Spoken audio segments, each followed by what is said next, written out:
So that's where that bug bit me, that there were these things in the bush, but I could never get to see them.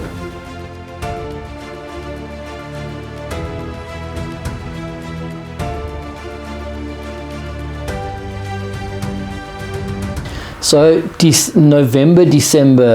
November, just prior to December, our pigs kind of go off. I don't know where they go to. You got the same. I think you got the same thing. I would love to know where these pigs disappear to. It's almost like they go on holiday, because we've tried to bait them in those times and they're just like off the face of the earth. I'd love to know. I don't know if maybe there's something in the forest that's falling.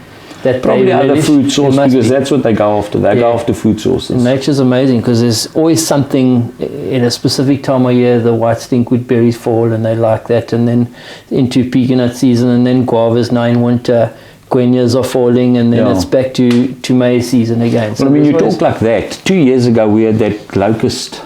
That locust, yes. That locust outburst, yes, you told me about that. I mean, I shot a sow here. She was 102 kilos on the hoof. Sure. It's the biggest sow I've ever shot. And when I gutted her, I took a 5-litre bucket of locusts out of her stomach. Incredible. So I mean, these pigs in our area have never seen locusts. We've never ever had it, not in living memory. So they are opportunistic, and they'll eat whatever comes along. Yeah.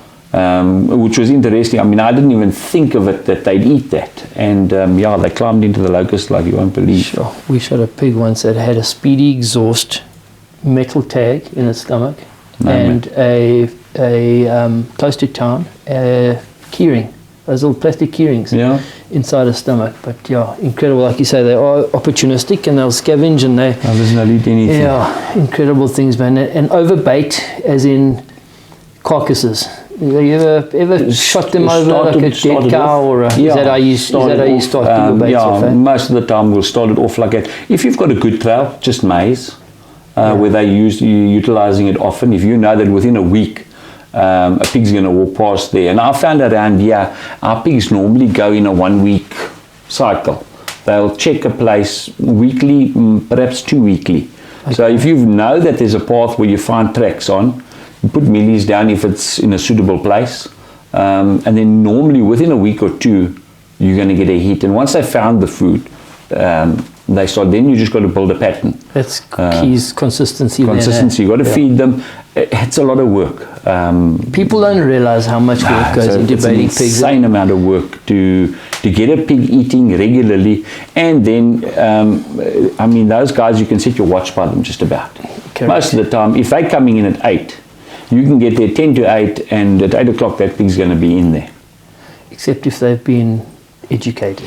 Yeah, well, if there's a hint of anything, a smell, I've had them walk around my blind where we're sitting, and come and smell the ladder to check if I'm in the tree or not. Yeah, I've heard that. And that's very disappointing after feeding for 2 months. And if the pigs finally come in and the bull walks around and smells the ladder, checks at you, there, blows, and there it goes, off he goes. So I would love to know how much they know about us.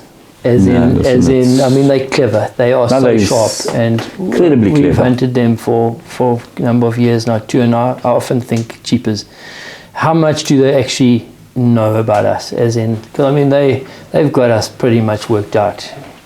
Well, listen, your smell, hunting them in the maize particularly, their smell is incredible. The slightest little waft, you'll still think, well, okay, they're in thick maize, they're not going to pick it up. The slightest little waft that hits you in the wrong direction, it's over. Once that pig blows like that, you can forget about it. He knows you're there and you are not going to get on him.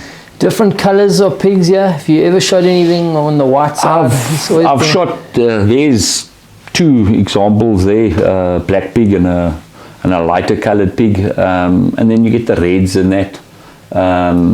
Your white's obviously the most rare in that you don't often get them, but your reds, you're like a tricolour red going into black and that type of thing. One of the prettiest sows that I ever shot was I went out also Walkenstock, Mealyland. It was full moon, and there were clouds coming over like that, and the clouds made beautiful patterns. Incredible. It was pretty, and I still thought, Chingas, this is beautiful. And I thought, imagine a pig walks out now it's got a nice white mane. You're going to see it beautifully. And the thought was going through my head, and next, the most beautiful white pig came walking out across me like that. Sweet. And I almost never shot because I was like in disbelief that this thought has just gone through my mind. Dreaming. And yeah, walks a pig out. And it was one of the whitest sows that I'd ever shot. And I mean, she glistened in that moonlight. It was one of the prettiest things that I've ever seen. It was amazing. And then shotgun, what kind of loopers do you like using on pigs firstly, and secondly, where do you like shooting a pig if it's walking out? Like I know often in the millies it's close quarters and you've basically just seeing a portion of the pig. Obviously close range, take it you want to shoot it in the head, or that kind of what do you like SG, to go for? LG, slug. Okay. Slugs as well. Yeah, slugs as well. Heavy is always better. On a pig head, I've actually seen a pig shot with AAAs, and the AAA pellets were all stuck just underneath the skin up against his head like it, so they never even penetrated. Sure. Obviously distance matters. I don't use a shotgun as much now as what I used to. I use the rifle. The rifle's more effective. Okay. You don't want to unnecessarily Barney with the chap because you're going to come off second best, so yeah, I prefer using the rifle. Moonlight, Dark moon, what's your favorite? When do you not go out, or do you wait for a windy night, or what dictates whether you're going to go out in pig season or not? You know what, guys always say, gee, you're lucky, you often get pigs, but it's because I go out such a lot. Yeah. I try a lot. You go out 20 times and one time you'll be successful. Yeah. That's the ratio. Moonlight in maize, it's brilliant to go out because it helps you, because you can walk quieter. Yes, you can see what you're tramping on, where there's a path, where there isn't a path, so it helps going out in moonlight.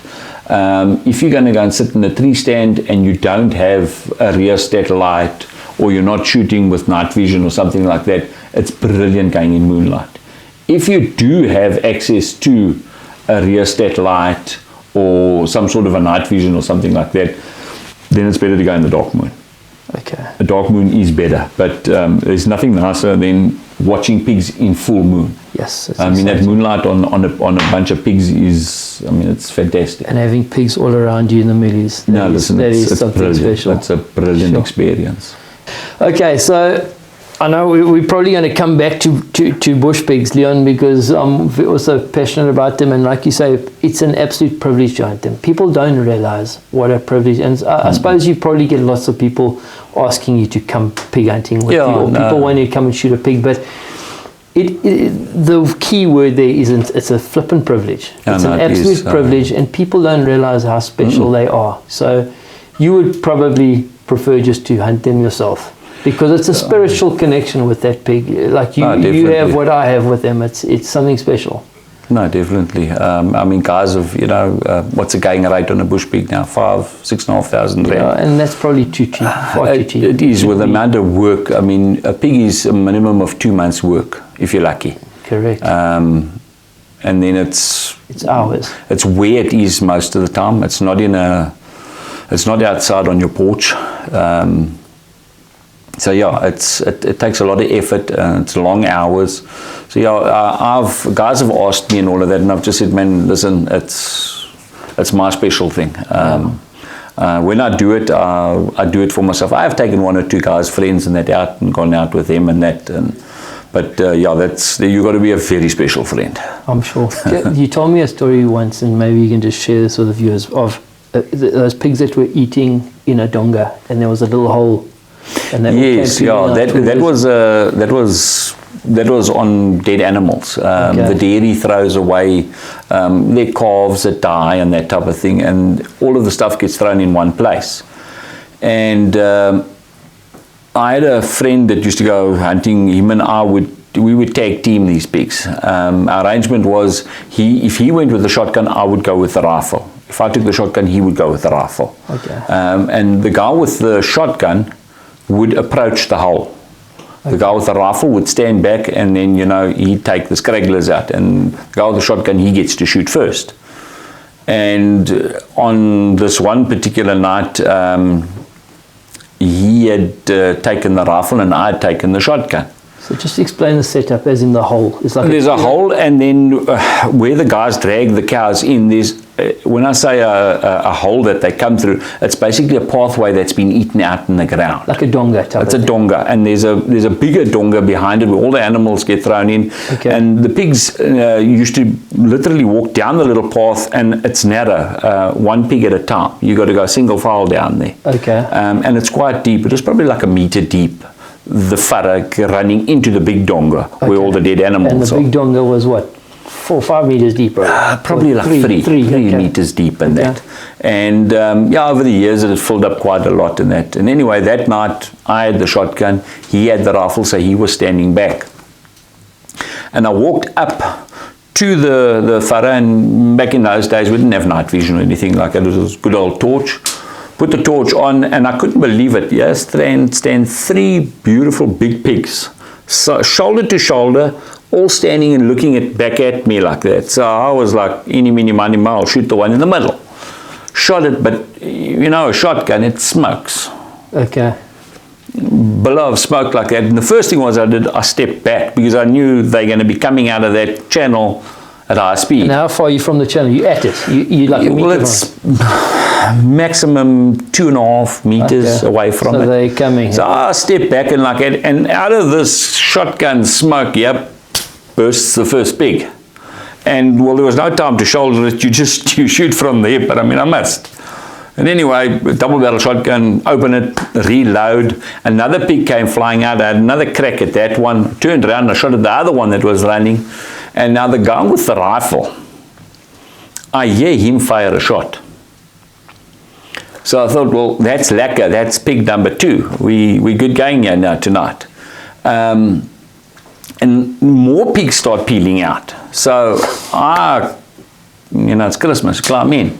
So I shoot another pig. I hear this guy shout, help. In the excitement and all of that, him screaming help, I thought he meant help shoot, which I was trying to do as fast as possible with my double barrel. I mean, I was basically spitting the bullets in afterwards, trying to get more rounds in and trying to shoot as possible. And only when his help turned into like a screech. Like a bellow. Yeah. No, not a bellow, a screech. He was screeching like a lady that was being attacked. I swung my torch onto him to light on him. I need to see him. He looked like a ballerina, the way he was dancing upright. And he has this pig, and this pig's mouth is going, his pig's trying to bite him. Sheepers. And he shoots it, but he shoots it right here by him. And I immediately go to the guy and I said, you're crazy. Why'd you wait for the pig to get right up to you? He says, didn't you hear me shouting help? I said, yes. I said, I was shooting as fast as what I could. He said, I fired one shot, he said, and then I stovepiped it. He says, I jammed it. We jammed another one, yeah. He says, and this pig has been trying to bite me all the time. He says, I never hit it with the first shot. Ooh. So I said, but why does this pig trying to bite you if you never hit it with the first shot? He says, no, he doesn't know. He says, he's never had a ball come at him like that. So we look at the pig. In between the 2 horns, yes, there's all the loopers of my shot. I had shot him through the mouth. Ooh. And well, he came out there and he was highly angry. And this poor bugger, I thought, well, I'd drop that pig in the hole, but there was nothing in the hole. The hole was clear of pigs. Well, that night we got 3 pigs, but we should have actually gotten a lot more. But yeah, it's sure, it was good fun too. Funny to you. I've heard that a lot of these Americans and that they say that their whitetail is something similar to the way we feel about our bushbuck. Yes, especially in the Eastern Cape. They feel about their whitetails. It's ingrained. Well. It's ingrained. It's ingrained, and it definitely is the Eastern Cape. I've never heard of any other part of South Africa where people are so crazy about bushbuck hunting as we are. As we are here.